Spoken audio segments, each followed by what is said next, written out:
Hey, how everybody doing? Glad to see y'all guys. Where to start off at is a lot of things that happened in my life with the Community Success Initiative. Positive, but I'm still running into walls that, I still can't conquer. But the thing that I'm still standing fast going forward. I'm still struggling with housing, but hey, I'm good. I'm out there.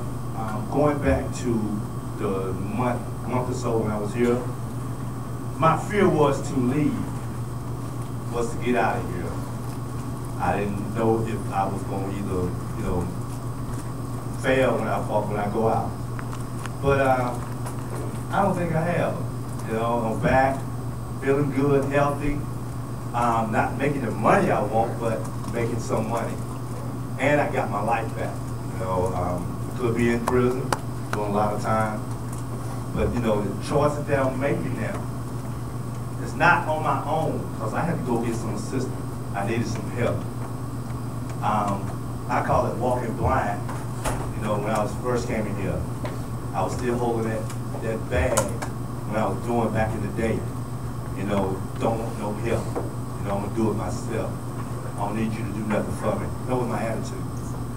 So I had to conquer that. I got to get over that. So going through this program, Community Success Initiative, I've changed a lot. I mean, there's a lot of other programs. I don't knock any program. Anything that's gonna make you move forward, focus, and make something out of yourself. Because we don't need to be down, struggling, worrying about things that we can't accomplish. All we got to do is look forward, wake up, and live. Move forward. I know some of y'all, we struggle with drugs. We struggle with alcohol. We struggle with self-esteem. We struggle with attitudes. Sometimes we don't want nobody who can give us any advice. See, then we gotta look back is how we keep doing this circle, rotating, coming back. But when you do, you gotta learn that when you do get back out there and you fail, death is it don't judge. They got no judgment, no color, no race, no nothing. Female, male, baby, a child, a boy, a girl. Death don't care. So the focus is when you come back, you get your life back. I got a buddy now. I wish we could pray for him who left out of here. And everybody know who I'm talking about. And he's struggling right now. I'm hearing, I don't know, I haven't seen him physically, but I heard that he was doing bad. Now everybody know Bobby Burnett. Who raise your hand who know Bobby? Everybody. So we ain't knocking him down. Don't knock him. Pray for him. You see him out there doing bad, help him. Lend him a hand, give him a shoulder to lean on. Because like I said, I have got a big change in my life now. Not spiritually, not mentally, not physically. It's just I choose the right thing to do. I want to be somebody. I did a book called Down Beyond the Wall. I don't know if y'all ever heard it when I was here talking about it when I was getting ready, I guess I call it getting ready to leave. Getting ready to go out this door. If I struggle while I'm out there, I'll come back here probably for a bit, for a while, but I don't want to go there. I'm challenging myself that I'm going to get to where I need to get. And Community Success Initiative, who is designed by Dennis Gaddy, he's not here tonight, he's out of town. Good man. I had to do an interview on Channel 5, and it was nominated for the 4 top male of Durham, North Carolina, and Raleigh, Research Triangle Park. Dennis Gaddy won it by somebody sponsoring him in our group. The lady's name is Candace. She's in our program, and she's a mentor. He won that award, so he had to pick a person to go live in front of the camera and do an interview of what he do. And me, I don't know if you can tell that I am country, I speak my mind, I'm laid back. You know, I get nervous every now and then. You know, that's when I'm pushing that corner, and I got to do good. I'm gonna show my best. You know, and I got on the camera, you know, and I just went to him. I told him the truth. And I told him before I got him on the camera, I said, look, you sure you want to ask me about you? I said, I'm gonna keep it real.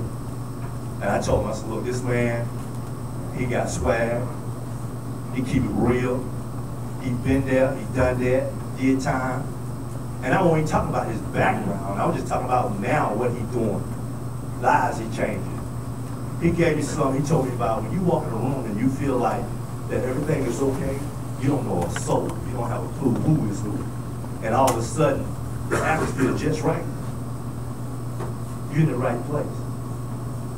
And when he gave me that, he told me that, I even spoke that to the, there was some guy who interviewed me, he's probably an anchor in Channel 5. But Devin Morgan, when they showed this thing, what it is, when we went to this ball, we was in this big auditorium, nothing but house, nothing but money. Here I am, knowing I'm still, you know, living on a little log cabin up in Hillsborough, and I'm like, I feel comfortable here. Money was there.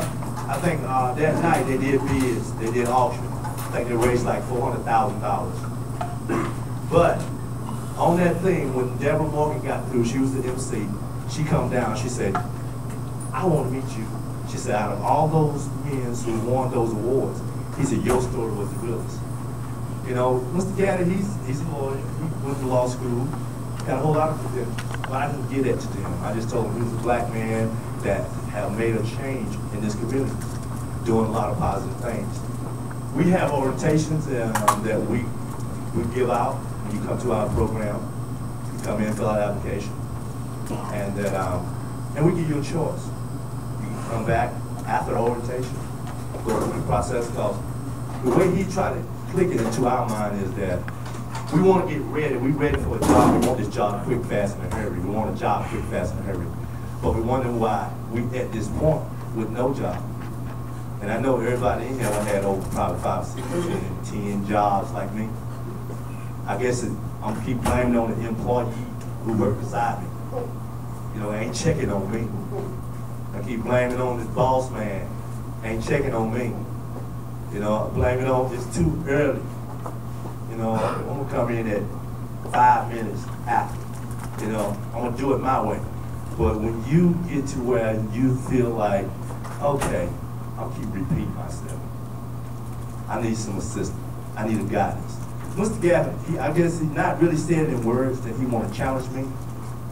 He gave me 2 deals. He said, I will be where I want to be. I stay in the Community Success Initiative program. You know, I'm a mentor. I do a lot of mentoring for youth, older guys, women's. You know, we collide with a whole lot of other organizations. You know, and where I am now, it's the grace of God. You know, and I would, you know, God is set up where we come here on the 2nd Wednesday and the 4th Wednesday. You gentlemen, you're an inspiration. You think that we all got different issues, but we all got the same issue. You just got to figure out how to resolve it. So when we find a solution, forward is the best thing. You know, we might get stuck. I'd rather get stuck than to move backwards. You know, I got a lady here, I'm gonna call her, named Miss Lynn Burke. Did a powerful thing for me when I was going through the Community Success Initiative. I had a problem getting my license. I had missed a couple of court dates, did time, and still knew that those things was pending. Then when I got out, you know, I wanted to get right, you know, get the stuff right, knowing I had all that, all the pieces of what I got to face when I start getting things right. When you wake up the dead, you know what's up. You got to go through it. So she helped me get my license back, you know, and those were, I thought it was going to be, it was both been costing me like $1,600 to get cleared. But it didn't cost me a dime. I can't say she can do that for everybody, but, you know, it's better dying, to try than, you know, succeed. But I no longer do. I'm gonna call Miss Lynn Burke to come up, tell her success story.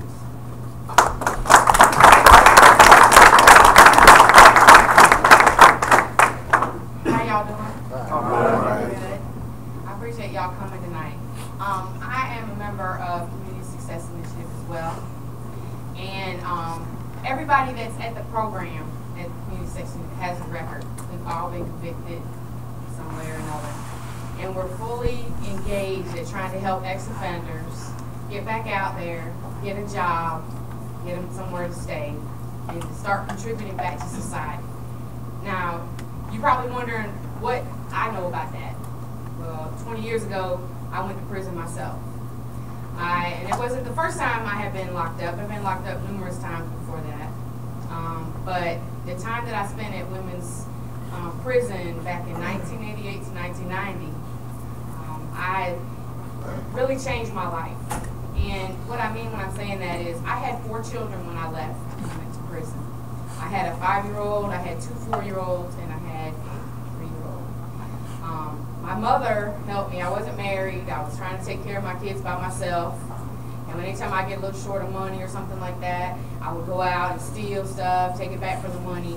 Thank God I didn't have a drug problem, but I still didn't have any way to take care of me and my family. My mother passed away. She was helping me the best that she could. And then when she died, I started getting in more trouble than I ever had before, and that ended me up in prison.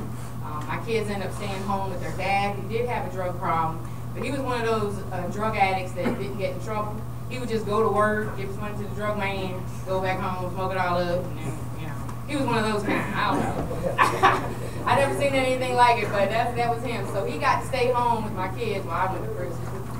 And when I got home, like the whole time I was locked up for the first 6 months, I was really depressed. I thought that maybe my kids deserved better than me. And so, you know, I didn't want to see them, you know, not that everybody was busting down the door to bring them to me, but I thought that they were probably better off without me. You know, look at me, I'm in prison for, you know, 2nd or 3rd time. What could I possibly contribute? You know, they deserve better than me. And it was a couple days before Christmas that I was in a hole because, you know, I had to fight somebody because, you know, I'm a short little white girl who think I ain't gonna fight. So I got to fight with the biggest girl on campus just so everybody else would leave me alone. Yeah, but I went to jail in prison. That's pretty bad when you're in jail in prison, right? So anyway, I was in lockup, and all of a sudden, one of the guards came to tell me that my children were, you know, that I had a visit. And I really didn't want to see anybody, and I was like, I don't want to talk to them. I don't know who it is, but I don't want to go. She was like, no, you need to go. So when I got up, got dressed, and I remember counting how many gates it was between me and the outside. It was 7 gates, 7 locked doors between me and freedom. And I couldn't believe that I was like, had done this to myself. I couldn't believe I was this far behind all these gates, you know. And when I got up to the administration building, when I walked in, all of a sudden my kids came running to me, Mommy, Mommy, Mommy, when are you coming home? You know, what do we do? We're sorry, please come back. You know. And it was at that minute that I realized, I was like, you know, this ain't even about me anymore, it's about them. And I need to get home as soon as I can and try to look out and take care of them, just like my mom used to look out for me. So when I left out that day, I didn't know how long I was going to be in there, but I told my kids I was going to get home as soon as I can. So when I was in prison, I went to mental health every day. And, you know, to me, I said, there's got to be some reason that I'm in here, okay? I don't have any business talking to the other inmates because they locked up too. What they going to tell me? They right where I'm at, right? So I went to try to find some folks who seemed to have it together. Mental health, made them talk to me, made them deal with the things and let me start working through some of the issues that I was having that I knew was a problem that was keeping me from being successful. Okay? And I did that every single day. And when I got out, on February the 9th, 1990, and I always remember that day because that was the same day Nelson Mandela got out. Me and Nelson Mandela got out on the same day. Right. I thought that was cool. I was like, oh. I saw it in the newspaper when I got home, right? I was like, yeah, that's cool as hell, right? But, you know, he got locked up for 26 years. I went in for 2. And he was kind of, it was different reasons, you know what I'm saying? But, you know, to me, I felt some kind of. Same thing. Yeah, same thing. So, anyway, I got home and I kicked my kid's daddy out immediately.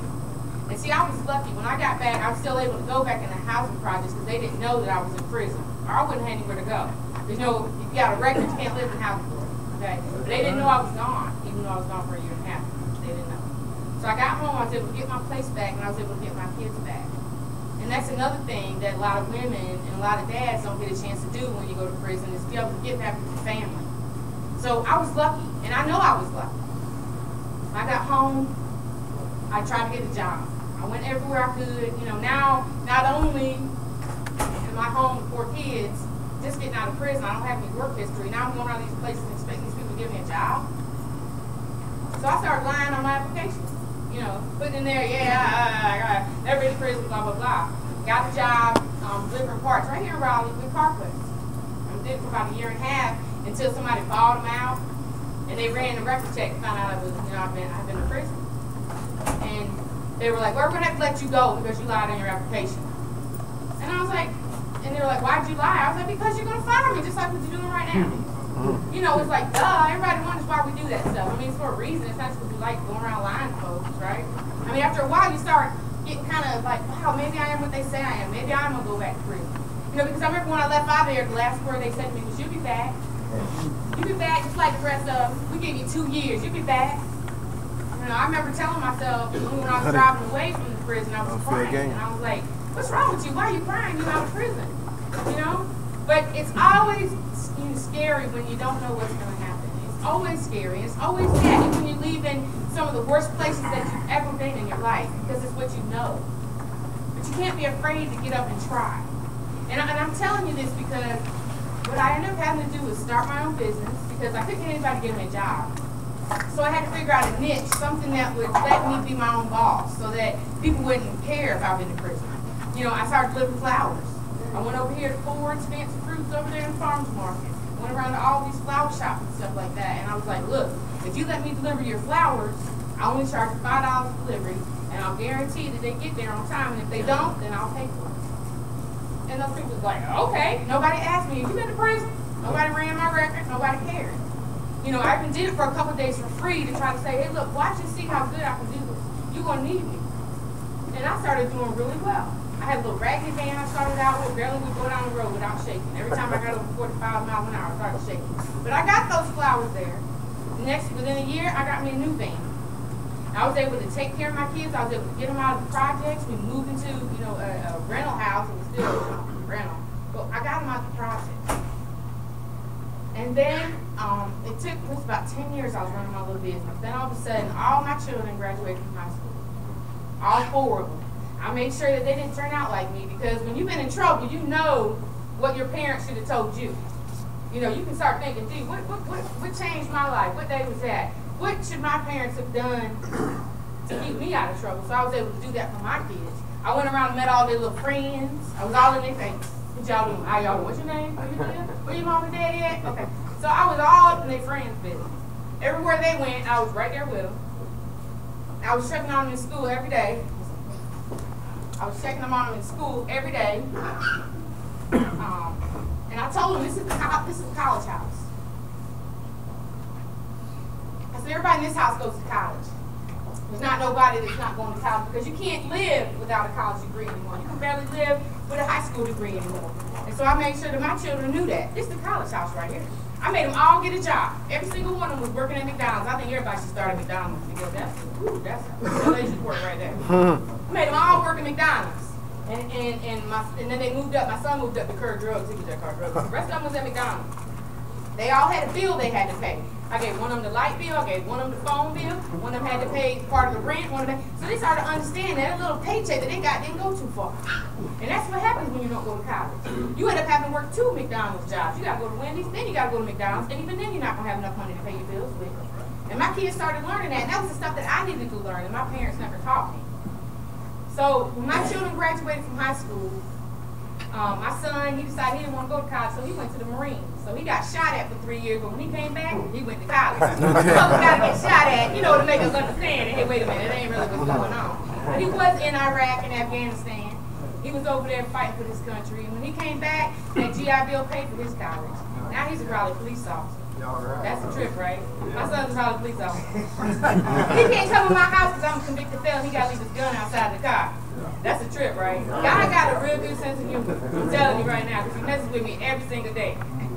I went on a ride along with him last week. You're allowed to take somebody in your family and people like that with you to That was a trick. I was just so scared he's gonna put somebody in the bag, and I was gonna have to talk to him. I could, you know, like, hey man, what, you know, but it's in there, you know, I started realizing they got a hard job. You know, I know that they trip sometimes, don't get me wrong. But, you know, there's always a bad egg, you know what I'm saying? But most of them really care about what they're trying to do, and they walking up on some crazy folks. You gotta admit it, you know, man, dang, really? But I got a new respect for my son this weekend riding on his car. But he graduated from college, he went to NC State. My daughters, I have a set of twins, I have a younger daughter, all three of them graduated from college. All my children graduated from college.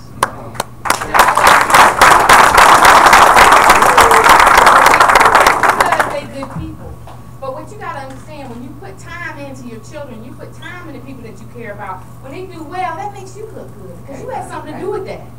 You know, and that's why you should try to go back if you haven't seen your kids for a while. And I know they're going to be mad at you and they're not going to want to talk to you, but hey, guess what? They'll get over it. They start to understand that you ain't going nowhere. Because when I came home, my children were scared all the time I was going to leave them again. And I was scared I was going to leave them again, but I told them I'm not going nowhere. Every time the police came by, they were scared they was coming to get me. And I was like, I'm not going anywhere. I'm not doing anything. You know, I'm not leaving you again.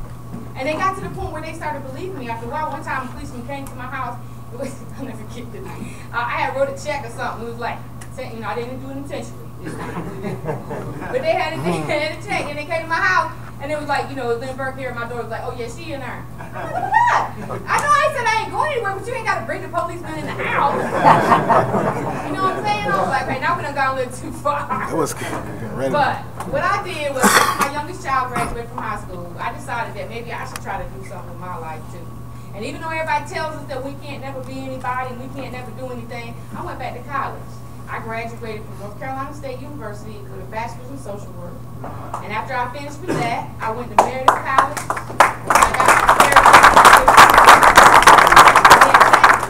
And then after that, I graduated from law school last year.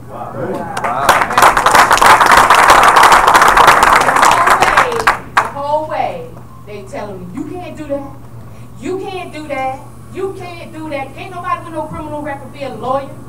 Well, guess what? That's a lie.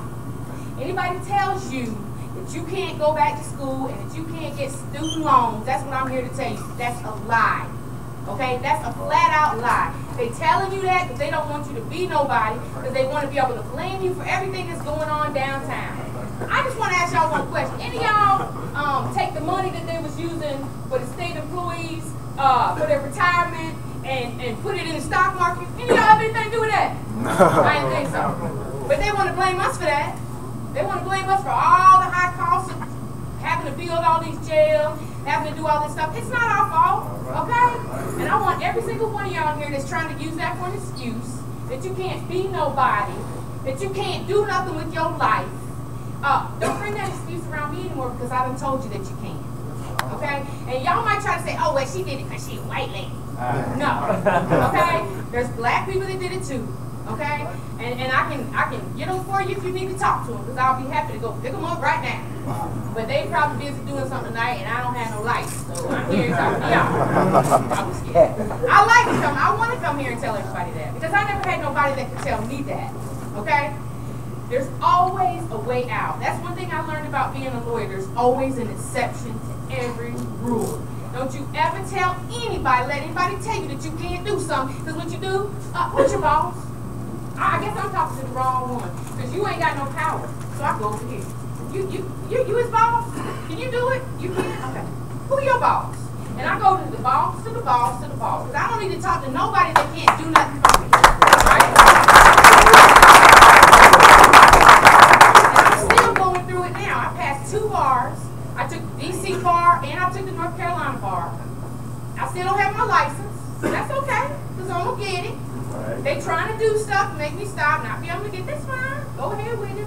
I'll probably, you know, it'll probably be another year maybe. It's been 2. That's okay. Because I'm still out here and I'm not going anywhere. They can't tell us they want us to change. Get yourself together. Don't be coming through here every week stealing and doing stuff like that. And then when we do get ourselves together, no, you can't be no lawyer. And see, what they're scared of is that when I'm standing down there in court with them, okay, with my little law license, arguing on behalf of clients, that they're scared that some of these people that they're locking up are going to come back and be some of their co-workers one day. Right. Or maybe even, I don't know, hold up, a judge. Okay. What you think's going to happen when that happens? Well, I'm just here to tell you that that's not an excuse anymore. So if y'all want to feel sorry for yourself, that's okay. There's plenty of people that's over there in the graveyard that wish they was you. They sitting over there right now, dead as hell. They want to be y'all. So if you need to go find somebody that's worse off than you to feel better, then go do that. I do that quite often. I have a couple friends that they got it going on. It's rough. They got men beating them. They do. I go over their house. When I feel bad, I sit over there with them. And I feel a lot better, and I go back home. Sometimes I go back from the prison and remember when I couldn't go nowhere. And if I had to sleep in my car, it's still better than being up in there. Wow. So y'all still better than all them folks over there at CP. So if you want to feel bad and feel sorry for yourself, well, I'm around here being all sad, that's fine. Or you can sit down and decide, what's my problem? Who can I go talk to that's going to help me fix my problem? So I can get the hell on up out of here and get me a place to stay. Or I can go over here and do this, that, the other. I understand it's harder for some folks than it is for others. I totally understand.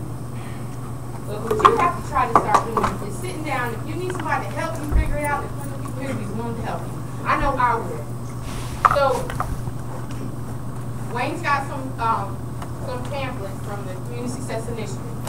And hopefully I'll have my license soon enough that I can help you all be more employable by getting your license back.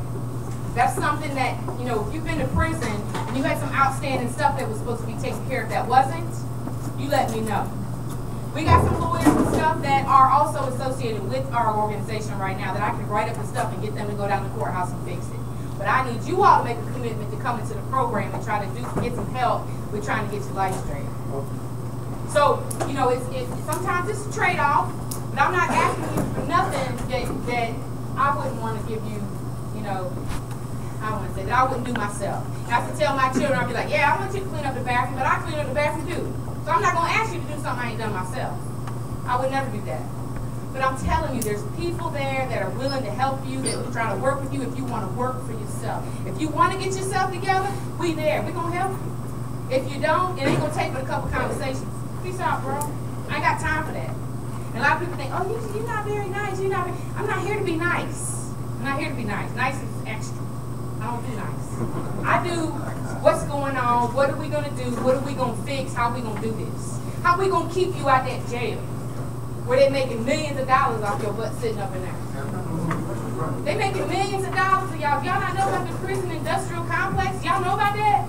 That they want you to come back, man. It's like slavery now. They got more people in prison on parole in prison than they ever had in slavery. That's white people too. I don't know if you think you're any different, but you're not. You're in slavery too. Okay? So I'm trying to let you know that this is a game they're running. And what are we gonna do about it? What are we gonna do about it? And so if y'all tired, like I'm tired, get one of them pamphlets from Wayne, make an appointment, and come on over there and let's get started. Okay?